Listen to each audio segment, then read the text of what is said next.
با درود و سلام به همه ایرانیان و فارسی زبانان سراسر دنیا. با من بهروز رجایی در کانال آی فورکس این فارسی همراه باشید.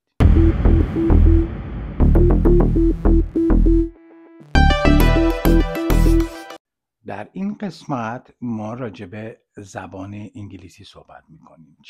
چه مقداری ما نیاز داریم که زبان انگلیسی بدونیم. ولی قبل از اینکه این بحث رو من ادامه بدم، اجازه بدید یک موردی رو اضافه بکنم درباره سرمایه گذاری که در قسمت قبلی اون رو مورد بررسی قرار دادیم. صحبت کردیم که راجبه میزان سرمایه گذاری، پسنداز و رابطه اون با سن و سال چیه. مورد دیگه که الان میخوام به صورت خیلی مختصر براتون اشاره بکنم اینه که اون سرمایه‌ای که میخواین بیارین برای فورکس باید روش حساب بکنین. حالا $50 $10 $100 هر چقدر بایستی این به قول معروف جزو اسکرت مانی نباشه، یعنی پول ترس نباشه، یعنی پول نباشه که شما ازش بترسین، چون به هر حال بازار خرید و فروش معامله کردن سود و زیان داره. بنابراین شما فرضاً اگه $100 میارین توی این بازار، تصور بکنید که این $100 رو خواهید باخت. نه به معنی که شما این رو حتما میبازید، به عنوان یک احتمال. بنابراین حواستون باشه این پول رو از پول اضافه یا پسندازی که دارین بایستی سرمایه گذاری بکنید. یعنی شما از همین ابتدا بایستی سرمایه‌تون رو منیج بکنید، مدیریت بکنید. اون پولی که به دست آوردین یا دارین یا پسندازتونه یا هرچی، شما میخواید این پول رو بیشترش بکنین، 10 برابرش بکنین، 1000 برابرش بکنین.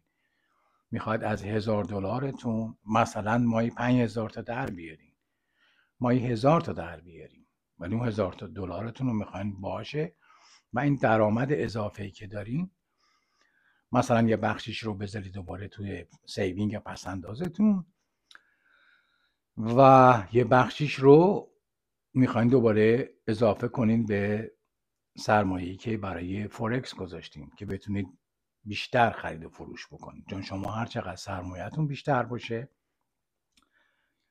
توانایی خرید و فروشتون طبیعتاً بیشتر میشه. بنابراین این پول، این سرمایه گذاری نبایستی به صورت از جایی تعیین بشه که خدای نکرده ما رو بیشتر دچار دردسر بکنه. مثلا شما میخواید $30,000 شروع کنید، خب هر بانکی برین کردیتن رو بررسی میکنن و این پول رو به راحتی در اختیار شما قرار میدن و شما باید یه ماهانه یه مبلغی رو بپردازید.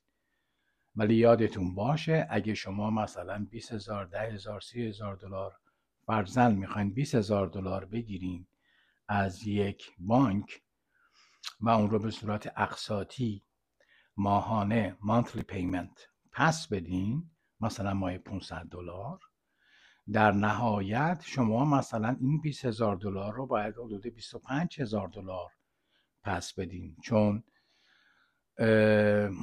اینترست ریتشون، یعنی بهره‌ای که از بانک از شما میگیره، از 18% هست تا 28%، 30%. شما حالا خودتون یه ضرب و جمعی بکنید ببینید چقدر زیاد میشه این بهره پول. حالا شما میخواید این پول رو بیارین توی فورکس و تازه شروع کردین و احتمال داره ببازید، که ما بعد میریم جلوتر که چجوری شما منیج بکنید.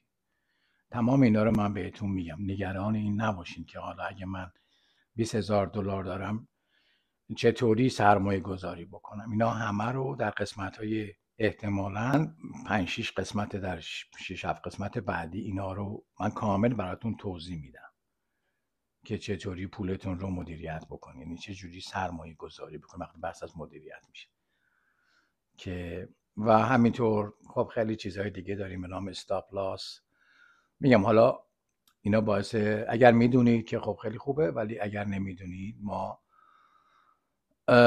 شگردهایی داریم فورکس در اختیار ما قرار میده که میتونیم ضررمون و سودمون رو تعیین بکنیم. مثلا حالا نمیخوام خیلی داخلش برم توضیح بدم، وقت گرفته میشه برای شما. سعی کردم اولش هم گفتم ویدیو خیلی کوتاه باشه. مثلا شما $1000 سرمایه گذاری میکنید، $100 میرید یه چیزی رو، یه پوندی، یه ارزی رو میخرید، میگین که این $100 من، مثلا دقیق‌تر اینا رو صحبت میکنیم، $30 سود گرفت، برام بفروشش، اتوماتیکلی فروخته میشه. ولی خب اگه $100 رفت پایین چی؟ میگین وقتی رسید به $95 مثلا من $5 از دست میدم یا $10 حد اکثر از دست میدم، دوباره اینا برای من بیا بیرون بفروشش. یعنی شما یه نسبت 3-1 دارید، ریسک اند ریوارد. اینا رو همه رو بعد توضیح میدیم. میگید اگه $10 ببازم، عوضش اگه درست فکر کرده باشم $30 به دست میارم، میشه 3-1. اگه 1-1 هم باشه، 2-1 هم باشه، هیچ بانکی اینجوری به شما سود نمیده که شما $100 بزنین و مثلا $100 برابر بشه، $100 هم به دست بیارید یا $200، 2% سود به شما میدن که خیلی ناچیزه. به هر حال برگردیم به بحث سر پول که از کجا، منبع این پول از کجاست. بنابراین وام گرفتن فوق العاده کار خیلی ریسکیه. همینطور از دوستان، آشنایان، پدر، مادر، خواهر، برادر، عمه، دایی، خاله پول قرض کردن، یا احتمالاً سکه طلایی، یه چیزی داریم که قابل این هست که اینا تبدیلش کنیم به پول، اینا رو فروختن. این کارها خیلی ریسکیه. بنابراین این کارها رو نکنید، با حداقل شروع بکنید و قبل از اینکه حتی اون $100 رو بیارین، یادتون باشه که با پیپر مانی کار بکنید، با اون پولی که سیستم به صورت مجازی در اختیار شما قرار میده که باهاش خرید و فروش بکنید. باختین هم باختین، پولی نیست، الکیه. خب امیدوارم این موضوع کاملا تونسته باشم توضیح بدم. مورد بعدی زبانه. چه مقدار زبان نیاز داریم؟ اولا تمام ایرانیایی که خارج از کشور میرند از نظر زبان هیچ مشکلی ندارن، ولی خب بعضی از ماها مجبور میشیم که توی شرایط سنی بالا مملکت رو ترک بکنیم و یا میریم به بچه هامون سر بزنیم و همونجا دوست داریم و میمونیم و از امکاناتش استفاده میکنیم. بنابراین یا کارمون یه جوری بوده که با ایرانی ها کار کردیم، یا کاری بوده که زبانی نمیخواسته، در حد yes, no, thank you, good morning, good afternoon, good night، در همین حد بوده. این شاید میگم باعث ایجاد یه مقدار نگرانی باشه که خب حالا فارکس که چون خیلی به دلایل مختلف توی بازار نمیان، شرکت نمیکنن. یکیش این باشه که خب ما که زبان درستای بلد نیستیم که حالا اینم که همین با فارکس که شروع شده، فارین اکسچنج، خدا به داد برسونه دیگه بعدش چی میشه. اولا اینجا ما قرار نیست که من قرار نیست که اینجا برای شما سخنرانی بکنم و از این داستان ها. دوما شما قرار نیست که سخنرانی بکنید. سوما ما یه سری لغت داریم، یه سری واژه داریم که این واژه ها رو همه میدونن. عرض کردم یه درصد بسیار بسیار کمی ممکنه زبانشون در این حد باشه. خب قبل از اینکه این قضیه رو بگم که چه مقدار زبان میخواد اینها یا توضیح بدم، اولا ما ایرانی‌ها باید به خودمون افتخار بکنیم که اگر که با اکسنت ایرانی، انگلیسی یا آلمانی یا فرانسوی صحبت میکنیم، این باعث افتخار ماست. این ربطی البته به فورکس نداره. این زبان دوم ماست و ما اینو دست و پا شکسته ممکنه حرف بزنیم و اکسنت لهجه داشته باشیم. شما به خودتون افتخار بکنید، من هم افتخار میکنم که زبان اول ما زبان فارسی است. یعنی ما این زبان انگلیسی، فرانسوی، آلمانی، هر زبان دیگه زبان دوممونه. بنابراین ما زبان دیگری رو میدونیم که زبان مادریمونه، اونم فارسی است، بسیار غنی و اینقدر به اون تسلط داریم که با اون مینویسیم، میخونیم و از اشعار و ادبیات و داستانها و حماسه های که به زبان پارسی هست لذت میبریم. نه تنها آثار ایرانیان بلکه آثار تمام، حالا از موسیقی، ترانه، آواز گرفته تا شعر و ادبیات و داستان، مربوط به تمام فارسی زبانان سراسر دنیا و اینو هیچ وقت فراموش نکنید. خب برگردیم به سر زبان انگلیسی. چه مقدار نیاز داریم؟ زبان دوم. ببینید شما اگر در حد این که بتونید این کلمه رو بخونید، اپل، و معنیش رو بدونید،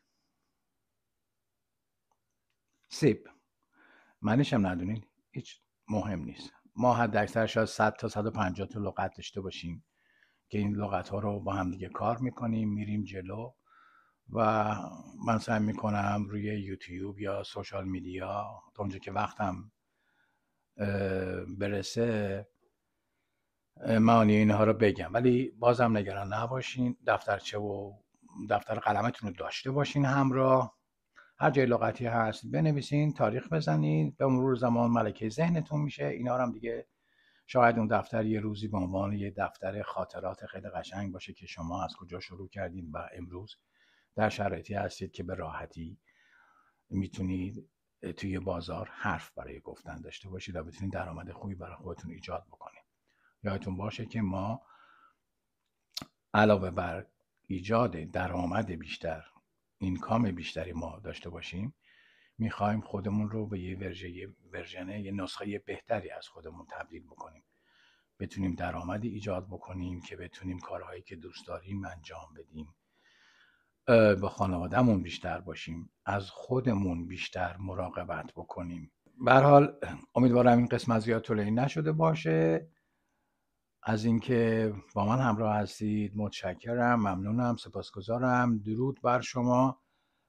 اگر دوست دارین این کانال رو به اشتراک بگذارید، لایک بکنید، سابسکرایب بکنید، گمش نکنید و اجازه بدید که این کانال توی یوتیوب دیده بشه، بالا بیاد.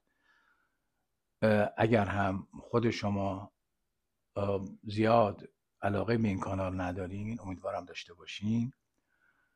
شاید ایرانی‌های دیگه سراسر دنیا بتونن از این کانال استفاده بکنن. کسایی که بتونن با روزی $50، $100، $20